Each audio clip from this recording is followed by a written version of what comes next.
قرار شما نمایندگی یه سایت شرط بندی رو در اختیار بگیرید. حالا بریم سراغ مواردی که شما قبل از خرید پنل باید بدونید.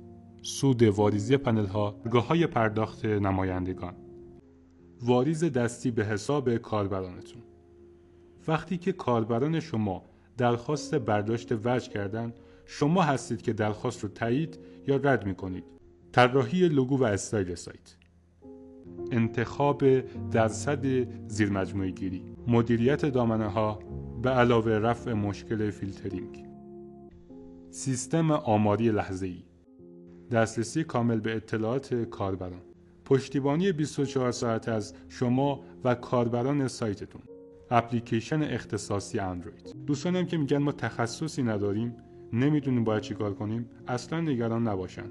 بعد از خرید هر کدوم از پنل ها یک پک آموزشی 0 تا 100 کار با پنل، مدیریت سایت، تکنیک های ممبرگیری با چهره و بدون چهره و تمامی مواردی که شما نیاز دارید رو در این پک شامل میشه.